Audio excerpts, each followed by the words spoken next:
Guys, हमारा आज का क्वेश्चन है the radius of a spherical balloon increase from 7 centimetre to 14 centimetre as air is being pumped in to it. कह रहा है एक बैलून है हमारे पास जिसकी स्टार्टिंग में रेडियस थी 7 सेंटीमीटर, उसमें एयर भर दी गई है और एयर भरने के बाद वो मोटा हो जाएगा तो उसकी रेडियस चेंज हो जाएगी 14 सेंटीमीटर में। ठीक है, आपको करना है find the ratio of surface area of the balloon in the two cases. आपके पास दो केस थे, पहले बैलून छोटा था बाद में थोड़ा बड़ा हो गया, तो दोनों केसों में आपको सरफेस एरिया निकालना है और फिर उनकी रेशियो निकालनी है कि उनकी रेशियो कितनी बनेगी। ठीक है, तो करते हैं सॉल्व। क्योंकि दो केस कह रहा है इसलिए फर्स्ट कंडीशन को मैंने फर्स्ट केस बनाया है।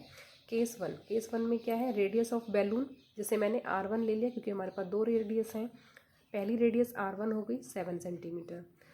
Surface area of balloon formula होता है पाई आर स्क्वायर। दो रेडियस हैं इसलिए मैंने R1 लिखा है, R की जगह पे वैल्यू पुट करेंगे 4 की जगह 4, पाई की जगह पे 22/7, मल्टीप्लाई रेडियस है 7, उसे डबल टाइम लिख लिया 7 × 7, तो 7 से कैंसिल हो जाएगा, 7 × 7। अब क्या बच गया हमारे पास 4 × 22 × 7, जो बच गया वो हमने लिख लिया।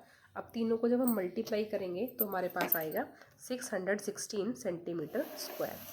अब हमारे पास दूसरा केस क्या बन रहा है, हमारी रेडियस चेंज हो गई, रेडियस कितनी हो गई अब 14 सेंटीमीटर, तो उसे मैंने लिखा है रेडियस ऑफ बैलून यानी R2 इक्वल 14 सेंटीमीटर।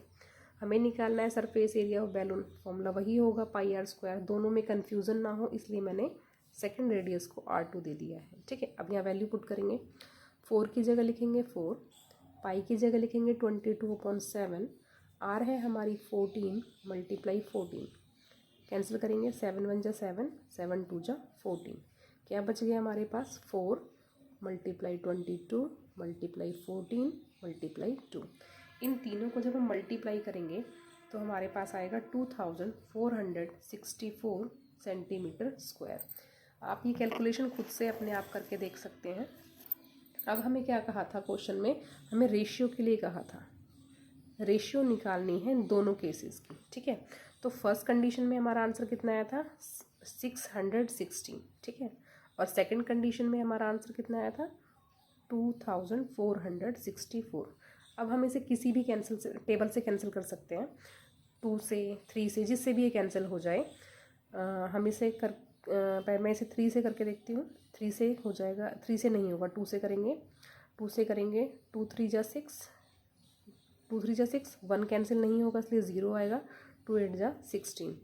फिर करेंगे इसको 2 × 1 = 2, 2 × 2 = 4, 2 × 3 = 6, 2 × 2 = 4। ठीक है, फिर से कैंसिल कर लेते हैं इसको 4 की टेबल से, 4 से दोनों कैंसिल हो जाएंगे, 4 × 7 = 28, 4 × 7 = 28। ठीक है, ये भी हो जाएगा, 4 × 3 = 12, ये कैंसिल नहीं होगा 3, तो 4 × 8 = 32। अब ये 11 से हो जाएगा, क्या हो जाएगा 11 से करते 11 × 7 = 77, और 11 से कर 11 2 = 22 आएगा, फिर 8 बचेगा, 11 8 = 88, 7 से कैंसिल हो जाएगा, 7 1 = 7, 7 4 = 28। तो हमारे पास रेशियो क्या आ गई, रेशियो हमारे पास आ गई 1:4, और यही हमारा आंसर है। Thank you.